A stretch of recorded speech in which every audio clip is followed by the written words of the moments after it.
lot of times when we breathe, just getting oxygen into our blood, and oxygen, once it gets in our blood, it's into our cells. That's why a deep breath is so important. As a matter of fact, that's why when somebody gets on your nerves, and you do it, we all do it without even thinking it, one of the first things we do is go. That's an instinctive thing, and what we're doing, we're trying to calm ourselves in by taking a lot of oxygen so we can just be chill. So just imagine just breathing deep breaths and whatnot, help focus, helps calm ourselves in. Because stress is all over the place. So if we can learn to control our breathing and to find that spot to meditate on, it helps us throughout the day. So just a little bit about the mind, the spirit. That's what it's all about. Anyone who's writing on that sheet of paper, there are two things on that little sheet of paper I gave out. There's a dot and there's a line. And that dot basically, that's our earthly existence. And if God willing, we have about 70 to 80 years on this earth. That's the dot. But a lot of us, we get caught up. We're living our whole existence just for the dot. 70, 80 years, we're doing stuff for the vanity of man instead of the glory of God. And that's where we fall off. Once we begin to do things for the glory of God to the vanity of man, that's when we're on a different path. But that's that line. 80 years, just imagine, you're using this thing about this dot. After that dot, that's when the line begins.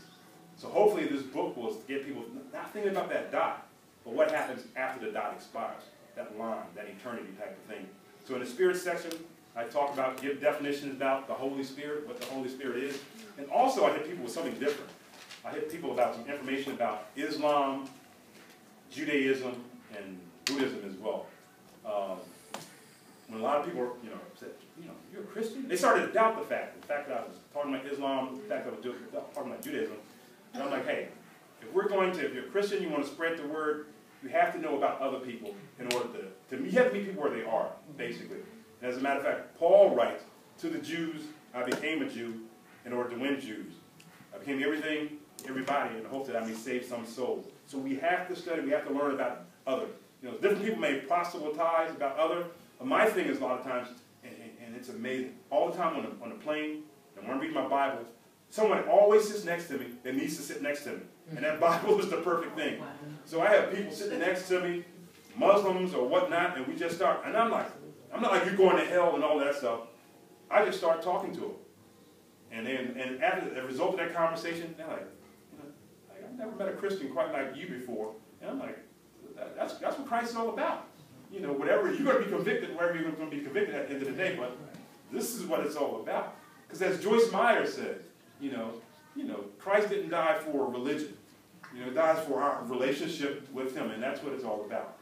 Now, folks in the room, if you're not Christian, if you're Muslim, whatever your faith is, I encourage you to get into the Word. If your Quran is your thing, get into the Quran. If the Bible is your thing, to get into the Word. There's nothing like it.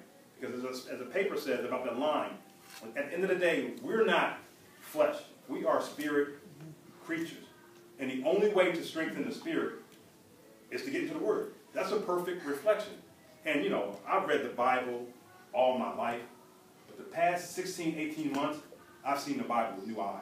It's like it's been like things of, like the Matrix. Things have slowed down. I'm like, that's what this is really talking about. And you just see it from a different perspective. I've strengthened my muscle, my physical muscle, but once you start to strengthen your spiritual muscle, it's a whole new awakening.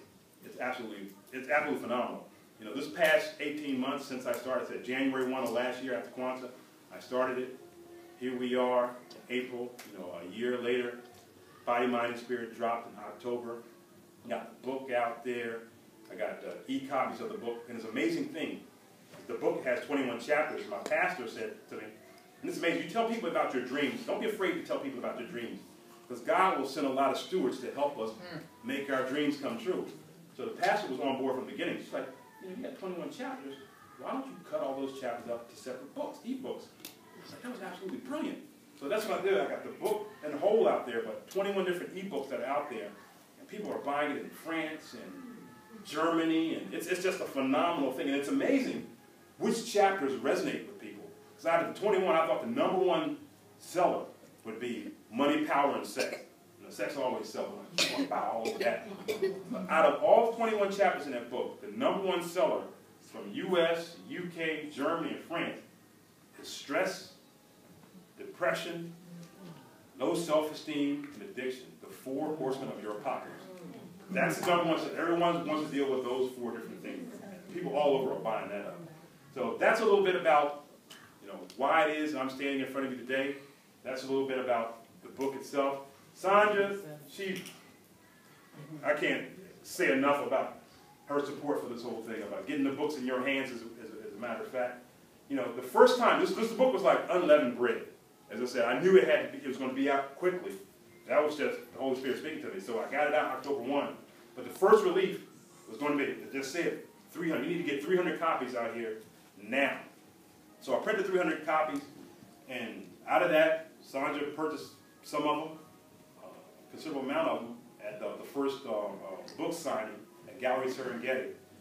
As a result of that, I had a subsequent printing as well. So anyone who has a book that she gave you, I have a subsequent printing, because in that first rush, there are going to be some grammatical errors there. There are going to be things not so kosher that are there as well. And then I realized, like, some people will not receive the entire message if things aren't spot on. So that's why the second printing, a couple of months later, the second printing came out, is typed, and that's the ebook form and all that stuff. So anyone who has an older copy, you can give that to me and I'll switch it. No problem at all. With that said, any questions, any curiosity? It can be about